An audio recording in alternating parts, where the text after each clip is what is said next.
सबको जय जोहार।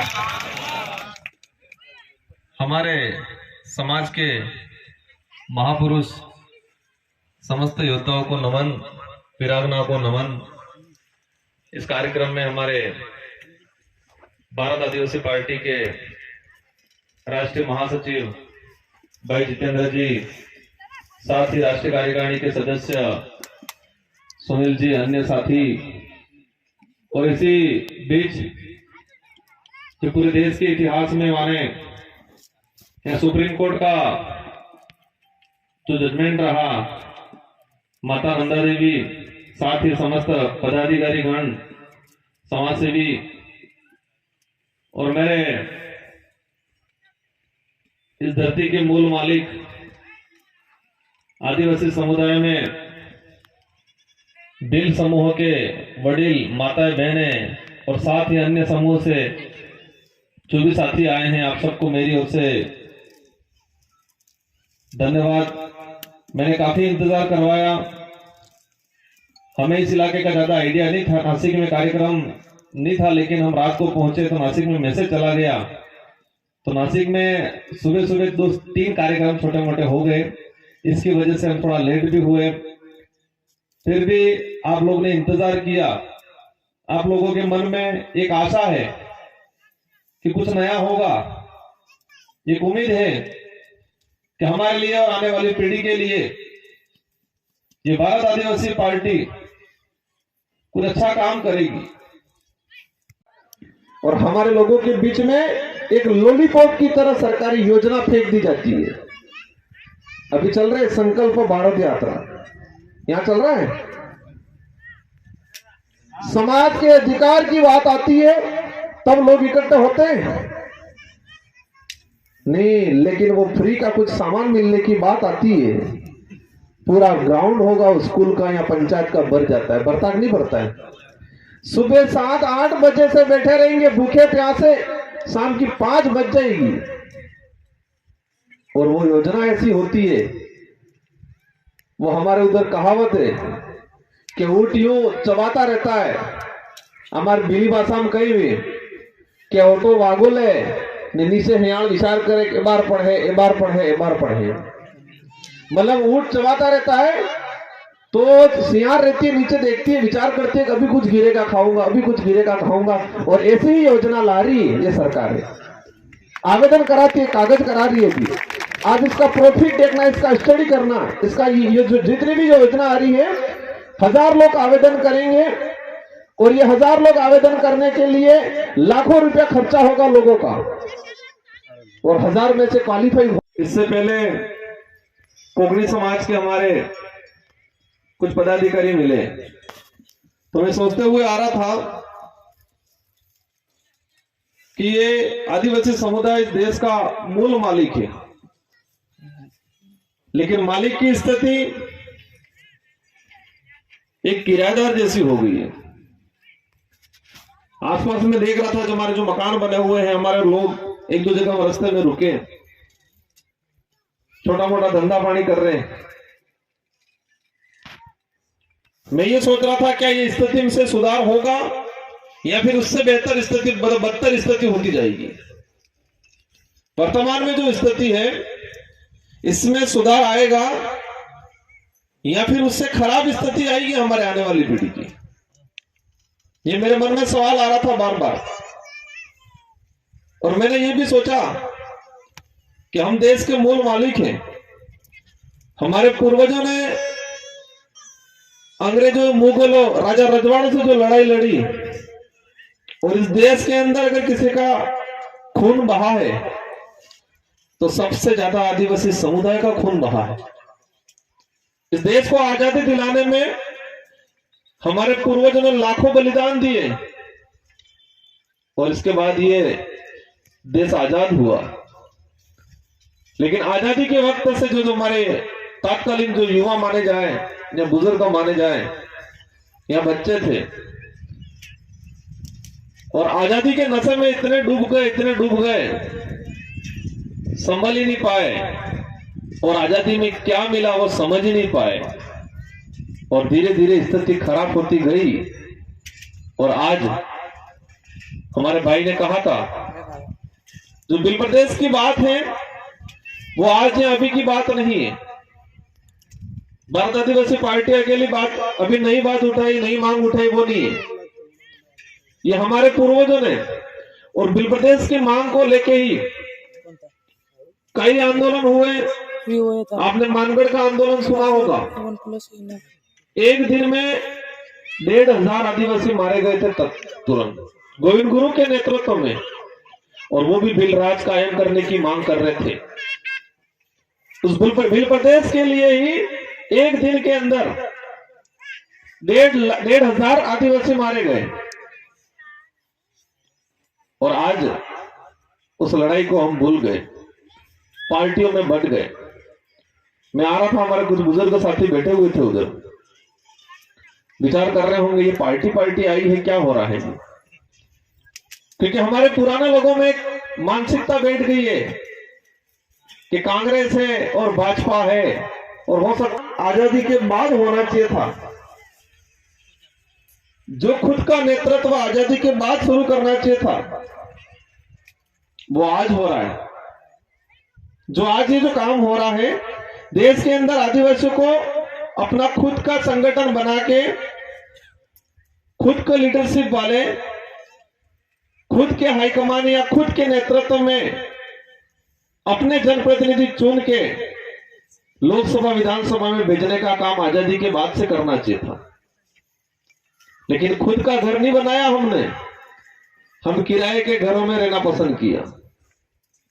मतलब खुद की पार्टी, खुद का संगठन बनाना पसंद नहीं किया, हमने किराए की पार्टियों में रहना पसंद किया। और वहां अगर किराए के घर में रहेंगे तो व्यवहार कैसा होगा? किराएदार जैसा ही होगा कि मालिक जैसा होगा? किराएदार जैसा ही। इसलिए हमारे नेता पार्टियों में एमएलए एमपी बनते हैं, आदिवासी समाज की एक बात नहीं बोलते वहां। वो इसलिए नहीं बोलते हैं कि वो किराए के घर में रह रहे, और जिस दिन आदिवासी समाज की बात बोल देंगे उनको तुरंत वहां से निकाल दिया जाएगा, मतलब टिकट काट दिया जाएगा। यही हो रहा है इसमें देश में अंदर।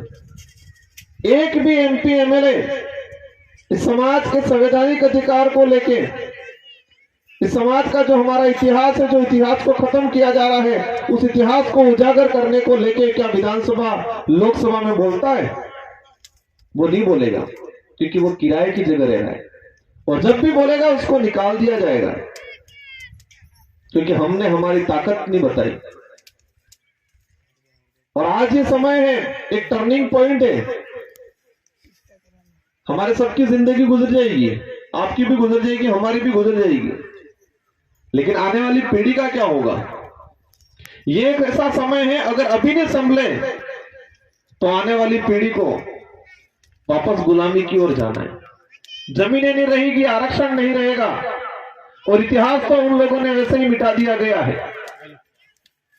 और ये विचारधारा आई इसलिए आज महापुरुषों की तस्वीरें लगी हुई है, बाकी कमल कांग्रेस के नेताओं, कमल कांग्रेस के संगठनों में ये नहीं लगती है।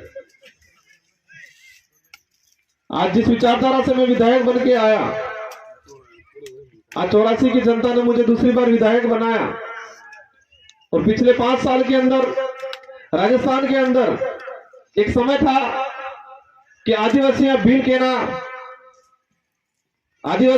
कहने में शर्माते थे, और कई आदिवासी भील कह दिया था, किराए का या कहीं कुछ काम होता, कुछ सामान होता, वो मिलता नहीं था। बच्चे पढ़ने जाते थे वहां बाहर, कॉलेजों में एडमिशन ढंग से नहीं मिलता था, और मिलता था तो भी इसके साथ छुआछूत भेदभाव होता था। और कई सरकारी कार्यालय में जाते थे तो उनके साथ एक तरह का सोतेला व्यवहार किया जाता था। लेकिन ये विचारधारा आई और हम 2 विधायक चुन के गए, और 2 विधायक चुन के जाने के बाद समाज के इतिहास को राजस्थान की विधानसभा में रखा, हमारे समाज के संवैधानिक अधिकार को राजस्थान की विधानसभा में रखा, और जो हमारे समाज के आम लोगों का जो आत्मविश्वास मर गया था, स्वाभिमान मर गया था, उसको जगाया। तो जो 5 साल पहले भील कहने से शर्माता था, वो आदमी आज गर्व से कहता है कि मैं भील हूं। ये क्रांति आई, ये परिवर्तन आया। जो 5-10 साल पहले भील या आदिवासी कहने से शर्माता था, वो व्यक्ति आज छोटा सा बच्चा भी जो भी है, छोटा सा बच्चा भी गर्व से कहता कि मैं भील हूं, मैं आदिवासी हूं। लेकिन 5 साल पहले उसके पिता भील कहने से शर्माता था। ये क्रांति आई, ये परिवर्तन आया। जो 5-10 साल पहले भील या आदिवासी कहने से शर्माता था, वो व्यक्ति आज छोटा सा बच्चा भी है, जो भी है, छोटा सा बच्चा भी गर्व से कहता कि मैं भील हूं, मैं आदिवासी हूं। लेकिन 5 साल पहले उसके पिता भील कहने से शर्माता था। ये स्थिति थी। 5 साल पहले सरकारी कार्यालयों में छुआछूत भेदभाव होता था, और आज हमारा भाई जाता है, काम होता नहीं होता, लेकिन टेबल खटका के बोलता है कि ये काम करना पड़ेगा ये अधिकारियों को। ये परिवर्तन आया। हमारे जो 5 साल पहले जो स्थिति थी, हो सकता है यहां पर भी वर्तमान में वही स्थिति होगी आज। मुझे इतना नहीं नॉलेज है, लेकिन वर्तमान समय में इस दुनिया में महाराष्ट्र के जो इलाका ट्राइबल इलाका है, उस इलाका में हमारे लोगों के साथ यही होता होगा आज, जो हमारे राजस्थान में होता था। एक परिवर्तन आया, और लोग, आज मैं आया हूं, सूचना पहुंचेगी कमल कांग्रेस के नेताओं को, और आपको कहेंगे अरे क्या हो जाएगा, वो राजस्थान से है, तुम्हारा क्या मतलब है। दिल्ली का पंडित दूल्हे के पंडित जी से दोस्ती रख सकता है, संबंध रख सकता है, लेकिन राजस्थान का भील हमारे महाराष्ट्र दुलिया के भीलों से संबंध नहीं रखेगा क्या? रखेगा। ये भी कहेंगे क्षेत्रीय पार्टी है, छोटी पार्टी है, और छोटी पार्टियों का अस्तित्व नहीं होता, ये कहेंगे लोग। आपके सामने ये बातें आएगी। छोटी पार्टियों की वजह से ही देश का अस्तित्व बचा हुआ है। अगर ये छोटी पार्टियां नहीं होती तो आज वर्तमान में देश का अस्तित्व नहीं बचा होता। आप देश के इतिहास, आजादी के बाद के इतिहास को उठा के देखो। देश में जब भी एक तंत्री शासन बैठा है, एक तरफा बहुमत की सरकारें बनी है, तो देश का पतन हुआ है, और देश के अंदर जब भी गठबंधन की सरकार बनी है तो देश का उद्धार हुआ है। आज यूपी की सरकार 2004 में बनी थी, मनमोहन जी प्रधानमंत्री बने, वो कांग्रेस एकमात्र के प्रधानमंत्री नहीं थे। गठबंधन की 18 पार्टियों ने समर्थन देके उनको प्रधानमंत्री बनाया, और जो देश के अंदर फॉरेस्ट राइट एक्ट जो आया, वन अधिकार अधिनियम आया, वो क्षेत्रीय पार्टियों ने मांग रखी थी। जो देश के अंदर खाद्य सुरक्षा अधिनियम आया, जो आज निःशुल्क गेहूं या जो यहाँ योजना चल रही होगी, देश के अंदर खाद्य सुरक्षा अधिनियम जो आया, वो क्षेत्रीय पार्टी की मांग थी, कांग्रेस ने नहीं दिया हमको। सूचना का अधिकार अधिनियम, वो क्षेत्रीय पार्टियों की वजह से आया, कांग्रेस की वजह से नहीं आया। देश के अंदर नरेगा कानून आया, रोजगार गारंटी अधिनियम आया 2005, वो क्षेत्रीय पार्टी की वजह से आया, कांग्रेस ने नहीं दिया। निःशुल्क शिक्षा का अधिकार अधिनियम, वो यूपीए की सेकंड सरकार में कर्नाटक की जो तरफ की जो क्षेत्रीय पार्टी थी, उन्होंने डिमांड की, तो कांग्रेस को मजबूरन लाना पड़ा, कांग्रेस नहीं लड़ी। देश के हित में, आम जनता के हित में जितने भी कानून आए हैं, वो सारे क्षेत्रीय पार्टियों की वजह से आए हैं, न कि राष्ट्रीय पार्टी की वजह से आए हैं। अब आपको तय करना है कि राष्ट्रीय पार्टियों में ताकत है या क्षेत्रीय पार्टियों में। राष्ट्रीय पार्टियां देश को बचा सकती है, या हमारे समाज का भला कर सकती है, या क्षेत्रीय पार्टियां कर सकती है। क्षेत्रीय पार्टियां कर सकती है, और क्षेत्रीय पार्टी नहीं होती तो देश के हित में, आम जनता के हित में जितने भी जो कानून आए, वो कानून नहीं आते। और आप देख सकते हो 2014 के बाद एक तरफा बहुमत की सरकार बनी केंद्र में, वो सारे कानून खत्म किए गए। आज न रोजगार गारंटी कानून को खत्म करने का प्रावधान ला रहे, फॉरेस्ट राइट एक्ट को खत्म करने का प्रावधान ला रहे, आरटीआई को सीमित कर दिया गया। जितने आम जनता के हित में, आदिवासी समाज के हित में कानून बने थे, वो सारे के सारे कानून खत्म करने का काम किया गया। अगर गठबंधन की सरकार होती तो क्या खत्म होते ये कानून? मैं ये बात इसलिए बता रहा हूं क्योंकि आपके सामने ये सवाल आएंगे कि ये क्षेत्रीय पार्टियां है, छोटी पार्टियां है, इनसे क्या होगा। उनको कहना है कि हमारा व्यक्तिगत कुछ हो नहीं हो, लेकिन समूह का, आदिवासी समाज का भला जरूर होगा, और देश का और राज्य का भला भी जरूर होगा। ये संघर्ष करना पड़ता है इन पार्टियों में। मजे मारने होते तो राष्ट्रीय पार्टी है, और संघर्ष करना है तो क्षेत्र पार्टी है। और महाराष्ट्र का इतिहास मैंने देखा अभी पिछले 3-4-5 साल में जो हुआ है, किस तरह से तोड़ दिया गया, और वो भी लोभ लालच में आ गए और टूट के इधर इधर बिखर गया पूरा महाराष्ट्र।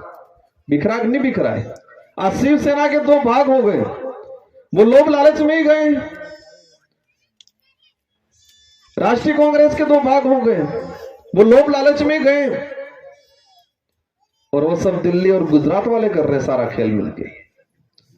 एक चीज समझना पड़ेगा कि हमको जो वोट मिला है, ये वोट आसानी से नहीं मिला है, ये आजादी के बाद मिला है, और आजादी कई बलिदान दिए इसके बाद मिला है। ये वोट की बहुत ताकत है, इसकी कीमत है,